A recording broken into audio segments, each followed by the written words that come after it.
미나리 개나리 기러기.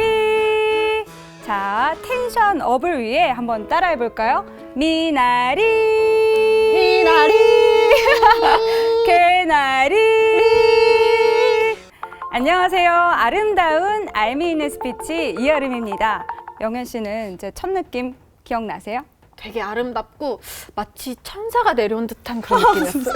사람을 기억하는 데 있어서 목소리나 말투도 물론 중요하지만요. 표정이나 시선, 그리고 제스처 같은 비언어적인 부분도 중요합니다. First impression이라고 하는 첫인상이 있죠. 짧게는 3초, 길게는 3분 정도의 시간인데요. 그 짧은 시간 동안 그 사람에 대한 총체적인 요약 평가 같은 걸 하게 됩니다. 근데 이 첫인상은 한 번 형성되게 되면 쉽게 바뀌지 않는다고 해요. 그렇다면 면접장에서의 우리는 어떨까요? 막 시선을 어디에 둬야 될지 모르겠어서 막 이렇게 막 굴리고 입술이 바짝바짝 마르는 것 같아요. 맞습니다. 하지만 우리는 이런 속마음을 절대 들켜서는 안 됩니다. 지금 우리에게 필요한 것은 뭐다? 미나리 개나리. 맞습니다. 그래서 표정과 눈빛, 손동작과 같은 비언어적인 커뮤니케이션을 훈련하셔야 되는 거죠. 면접의 그럼 시작은 언제부터라고 생각하세요? 자기소개할 때가 시작이 아닐까요? 맞아요. 많은 분들이 자기소개를 할 때부터 나한테 질문이 왔을 때부터 시작이라고 생각하시는데 첫 질문부터 시작이 아니라 면접장으로 문을 열고 들어가는 순간부터 시작입니다.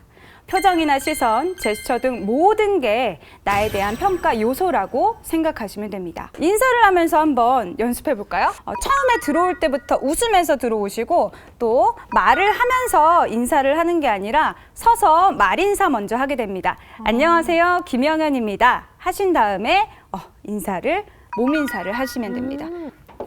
안녕하세요. 다시 한번. 깜빡하게 되죠. 그래서 어렵네요. 면접관이 앉으세요라고 말을 보통 하거든요. 그때 이제 자리에 앉으시면 됩니다.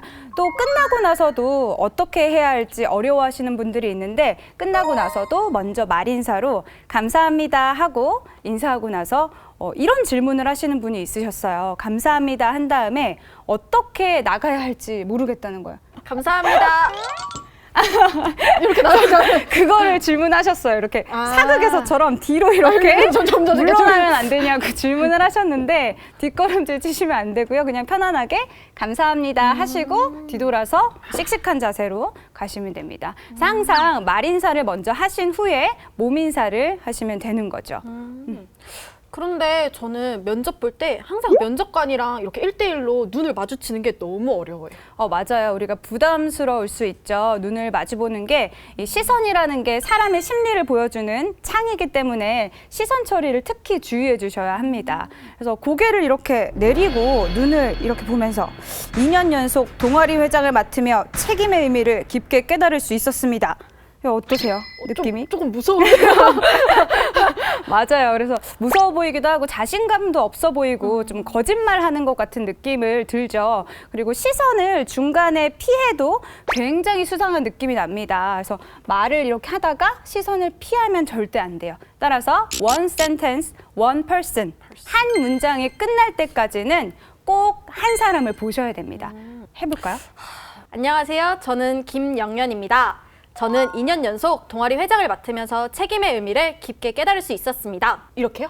네, 좋습니다. 지금 한 곳만 계속 보셨죠. 그래서 피하지 않고 좀 처음에는 어색하더라도 시선을 보는 연습을 하셔야 되고요. 그리고 우리의 시선은 왼쪽에서 오른쪽으로 보내는데 되게 익숙해져 있습니다. 글을 왼쪽에서 오른쪽으로 읽기 때문에 심리적으로 시선이 왼쪽에서 오른쪽으로 이동할 때 편안함을 느끼게 되는데요. 좀 더 구체적인 방법을 알려드리면 3분단 기법이라는 게 있어요. 그래서 내가 이제 청자를 봤을 때 3분단으로 나누는 거죠. 그래서 왼쪽에서부터 1분단, 2분단, 3분단까지 차례대로 보는 방법입니다. 면접에서는 물론 질문을 한 사람을 먼저 보고 그 다음에 시선을 왼쪽에서 한 사람씩 차례대로 마주치면서 답변을 하시면 됩니다. 네, 근데 저는 지금도 그런데 이 오갈 데 없는 제 손을 도대체 어디에다가 둬야 할지 모르겠어요. 네, 이게 신입사원의 경우 사실 손을 많이 사용하지는 않는 게 가장 깔끔하거든요. 그래서 먼저 서 있는 경우에 가장 자연스러운 자세는 팔을 차렷 자세로 하신 다음에요. 손은 조금 달걀을 살짝 쥔 자세로 이렇게 서 계시면 돼요. 그리고 사람들은 불안을 느끼면 이 손과 눈동자에서 가장 먼저 이 불안함이 표출되거든요. 그래서 손을 괜히 아직 사용하는 게 익숙하지 않은데 막 움직이려고 하는 것보다는 단정하게 있는 게 좋습니다. 막 꼼지락거리거나 머리카락을 만지거나 얼굴을 계속 만지는 행동도 다 습관이거든요. 그래서 손을 단정하게 가만히 두는 훈련부터 하셔야겠죠.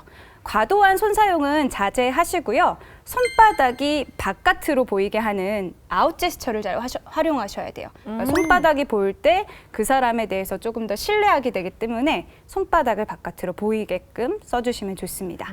한번 오늘 영현 씨가 배운 것들을 정리해서 소개를 한번 해볼까요? 밝은 표정으로. 안녕하십니까. 저는 김영연입니다. 면접 합격을 위해서는 비언어 커뮤니케이션의 활용이 중요한데요. 엘버튼 메러비언에 따르면 첫 대면 소통에서 비언어 커뮤니케이션은 55%의 중요도를 차지하고 있다고 합니다. 그만큼 우리는 보이지 않는 언어도 중요한데요. 면접에서 중요한 비언어 커뮤니케이션은 첫째, 아름이 스피치, 밝은 미소. 둘째, 원 센텐스, 원 펄슨, 안정적인 시선 처리. 셋째, 단정한 손차례입니다. 여러분도 아름다운 알미 있는 스피치를 통해 비언어 커뮤니케이션을 100% 활용해보세요. 오늘은 비언어 커뮤니케이션, 표정과 눈빛, 그리고 제스처에 대해 알려드렸는데요. 그럼 면접장에서 연기해야 하는 건가요? 라고 물어보시는 분들이 종종 있습니다. 제 대답은 네, 어느 정도 필요합니다. 입니다. 전혀 존재하지 않는 나를 꺼내서 보여주는 게 아니라요. 나의 가장 좋은 점을 면접 시간 내에 보일 수 있게 연기하셔야 합니다. 능력 향상을 위해서는 끊임없는 노력이 필요하겠죠?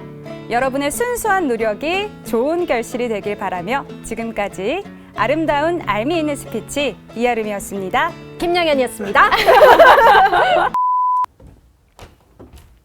안녕하십니까. 김영연입니다. 네, 안녕하세요. 오늘 어떻게 오셨어요? 저는 차 타고 왔습니다. 'Cause you